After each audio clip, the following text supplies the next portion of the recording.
Hello, everyone, and welcome to Body Bags. I'll be your reviewer for today. I am Sinema77, horror and cult film lover, and okay, we're going to talk about a remake today, and you already know what it is by the title. Let's just get into it. We're talking about 2019's Pet Sematary. Yeah, this overall, honestly, I don't hate this movie, but I don't love it either, and it's kind of the thing. At the end of this day, or at the end of the day, I just personally felt like this movie was just kind of, it was just kind of unnecessary. Like it just really wasn't needed. But that being said, though, it's not horrible. I think we all know the reason why this movie was even made in the first. This remake was done in the first place. Okay, they turn around, they remade it, and it became a huge box office success. Got a lot of critical acclaim and everything, and so studios decided, wow, wait a minute, that did really, really well. It became a blockbuster hit, and so now what we need to do is we need to get our hands on all of Stephen King's scariest books, whether they've been made into movies or not, and we need to redo them. And so this was the next one up on the block. But here's the thing, okay? When they remade it, it benefited from the fact that it was going to be a theatrical movie. It benefited from the fact that it's not a 1990 TV miniseries that is restricted by broadcast standards and practices. So in the remake of it, they were able to show more. They were able to go into more detail. It could be it had the ability to be more violent and to be more graphic and things like that. This, on the other hand, the thing is the original movie from 1989. It's not it's not a TV movie, and that movie was it was very strong stuff. Even today, that movie still holds up. And this movie, at the end of the day, it doesn't really like build upon it or expand upon it. It's just kind of, it's not terrible, but it's not good either. Um, the we all know the story. We're horror fans. We all know the story, okay? This family named the Creeds. They moved to Ludlow, Maine. You got Lewis, the doctor father. You got Rachel, the mother. You got Ellie, the daughter. You got, Gage, the baby. And you got the cat Church. They move into their new home, and they find out they have all this land. And then, there's a little path that goes into the woods. And they go into the woods, and they find out that they got, a pet cemetery there, so, where children go to bury their pets. And, I got to be honest, I was not really a fan of this kids wearing the masks and stuff. It's like right there. Yeah, I have to admit that didn't really impress me much. It just seemed like it's like, is this Pet Cemetery or are you trying to be the Wicker Man? I mean, just, I don't know. But, so they find out that they have this pet cemetery pretty much in their backyard. And they find out from their neighbor, Jug Crandall, that, beyond the pet cemetery, there's a burial ground. You take your pets or your loved ones, you bury them there. They come back from the dead and they wreak havoc. So we know the story. I think, honestly, one thing that kind of really disappoints me about this movie is I honestly think had it not been for social media, I think really this movie would have turned out to be far more enjoyable. And what I mean by that is, months ago, when it was first announced the movie was coming out, and then, trailers started to appear, the thing is, what they did with this movie was what Tom Savini did with, the 1990 remake of Night of the Living Dead. And the thing was, you didn't have social media back then to sit there and tell you every little twist and turn that Savini took in his remake of Night of the Living Dead. So people go into it, they've been on this ride before, but they're going into it, they're going down the road. Just when they think it turns right, it turns left, and they get some nice surprises out of it. This movie does that. But the thing is, as soon as trailers popped up for this movie, as soon as any kind of information could be obtained to get this on the internet, everybody jumped on it, and this movie was ruined. I mean, you already knew this movie beat for beat, scene for scene, and you never even saw the movie because they just laid it all out there. So there really was no reason to hurry out and see this thing. If they hadn't done that, if it hadn't been for social media, and I think, if people had been able to go in there and just sit down and watch the movie for what it was, and be taken on that journey. Say, okay, you expect it to go this way, and then when it tries to make that right turn, it goes left. I think people would have been far more pleasantly surprised by this, and I think this movie would have had a better reception. As it is now, it's just kind of, eh. It's there. It doesn't particularly improve on the original much or anything like that. It's like, some people might say, well, this movie has balls. It's like, well, the original movie had balls too. You know, the original movie, you crush a little baby with an 18-wheeler and then the baby comes back from the dead to, murder people. It's like, yeah, that seems kind of ballsy to me. At the time it was definitely ballsy. That was for sure. But, anyway, so, we already know the story. We kind of know where it's going, and there are little twists and turns. But I'm not gonna, I'm not gonna spoil it for you if you haven't seen the movie. But then again, too, it's like, why bother? You pretty much, like I said, you've already seen this movie without even seeing it because, if you saw anything about it on social media, anybody did a review on it, anybody, you saw the trailers and everything else, they spoiled the hell out of this movie. So you've already seen it before you even see the movie. So, but overall, the movie is it's atmospheric. It's definitely got a good gothic look to it. I will say that. It's atmospheric. Some of this movie does have infinitely more jump scares though than the original movie had. The original movie is kind of more. I think in the original movie there maybe like one or two jump scares, maybe, but this one here is kind of loaded with jump scares. There are a lot of them in this movie. The cast, for the most part, they do pretty good. Jason Clarke actually does a good job at playing Louis Creed. He's actually not bad at all. And the actress, I believe her name is Amy Seimetz, who plays Rachel. She's not bad. She does, she does emote pretty well and everything. And the little girl who plays the little girl who plays Ellie here. My opinion, I think she kind of steals the show in a roundabout way because she's, for an actress, this is some pretty heady stuff for a kid actress to do. And she really does get in there and she gives it her all. And I have to say, I was very, very impressed by her performance and I think she does a fantastic job.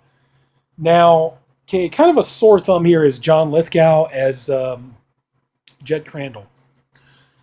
Okay, Okay, John Lithgow is easily one of the best actors in the world. Okay, he's brilliant. He can play anything. We've seen like on Third Rock from the Sun, he can do comedy. We've seen him play bad guys in multiple movies. Raising Cain, Blowout. So John Lithgow can play anything. He's that great of an actor.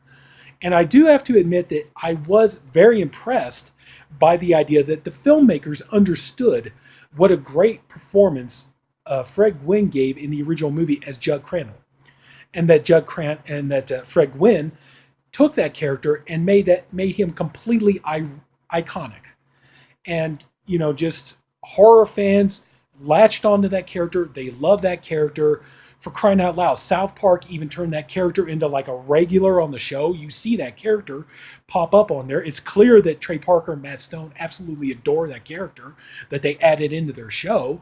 And like everybody, ever since the first movie came out, for all these years, they love that accent that Fred Gwynne had, that Maine accent, sometimes dead is better, and how many times you hear people quote that? People quote it all the time, it's like, and that's fine. That's great, because it's such a memorable line and the way he delivers it. And, and then also too, the thing is like Judd Crandall, the way Fred Gwynne played it, he is the man you want to be your neighbor. The very beginning of the movie in the original, the first time we see him, the little baby is about ready to be run over by a truck.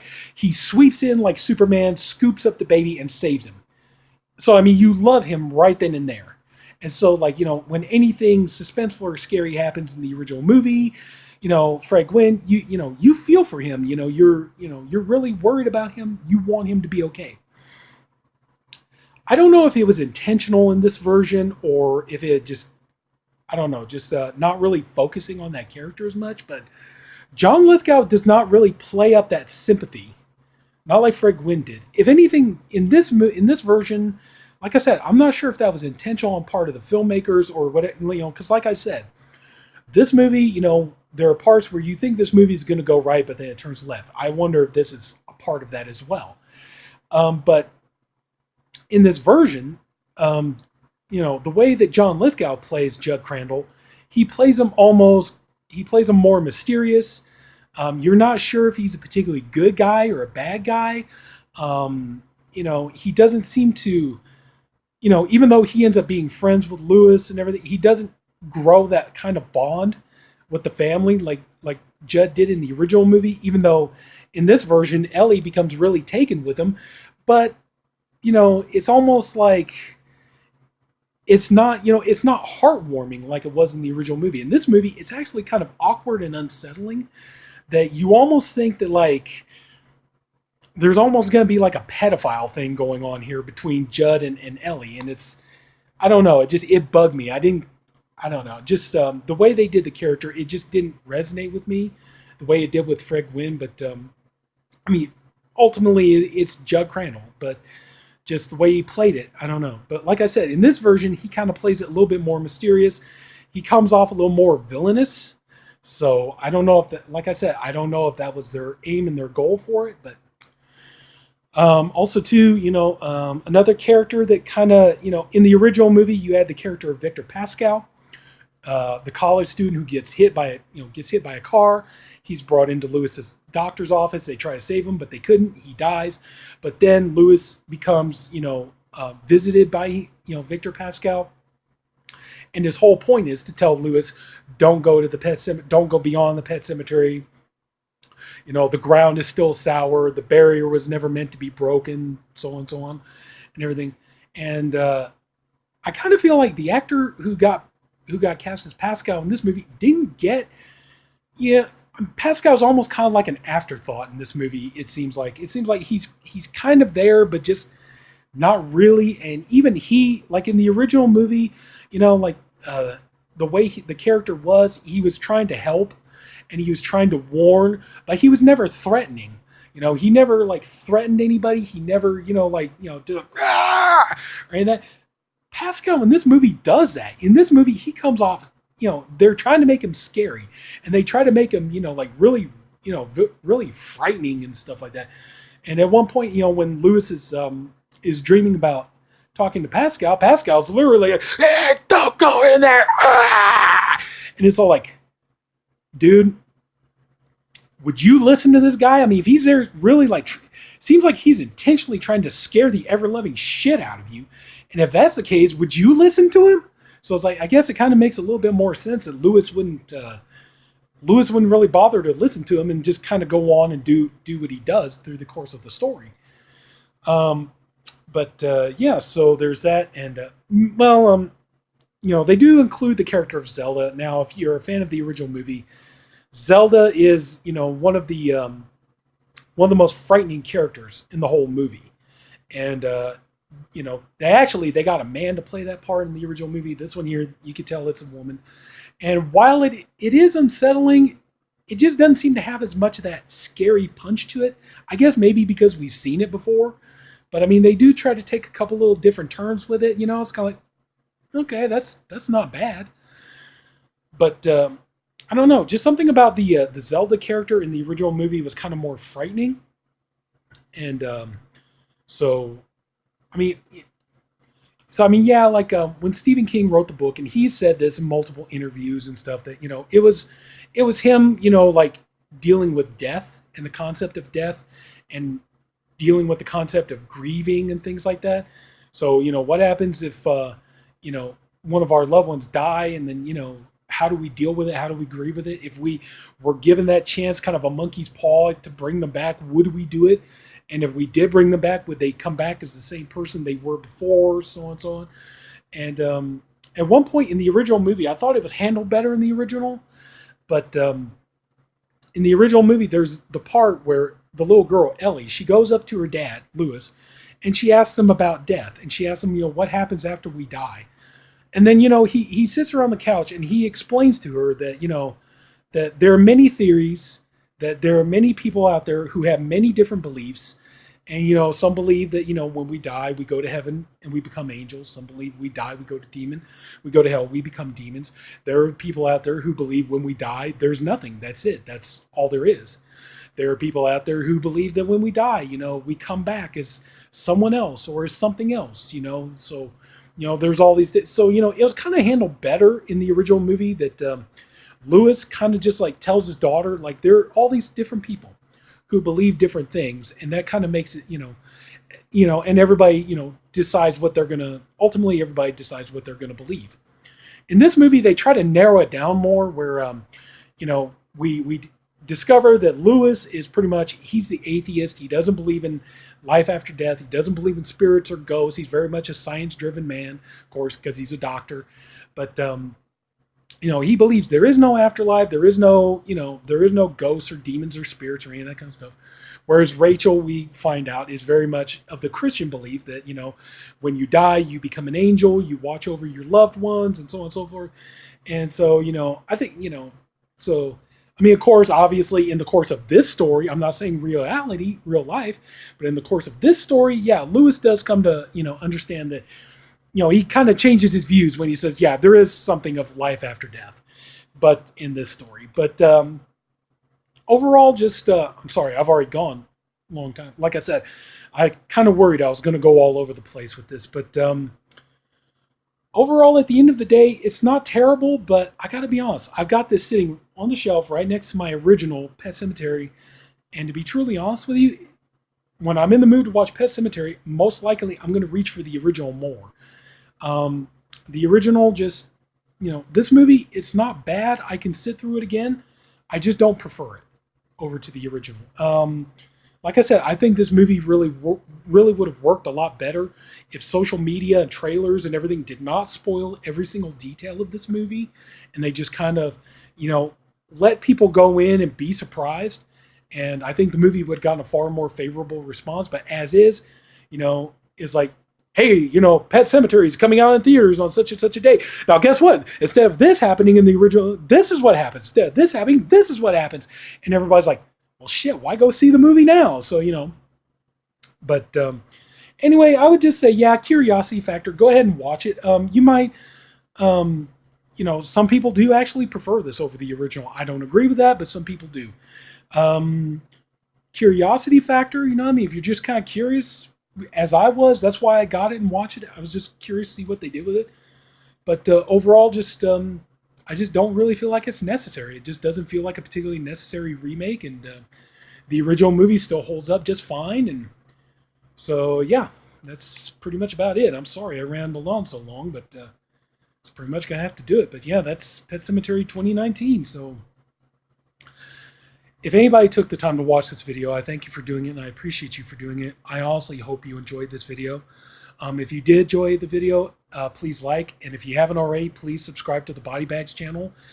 There's a video every day of the week. I'm the Saturday reviewer. We got 7 guys on the show, 7 guys doing great stuff every day of the week. So yeah, please come back, and please, take care and have a good night. This is Sinema77, horror and cult film lovers. Enjoy the rest of the week on Body Bags, and I'll see you later.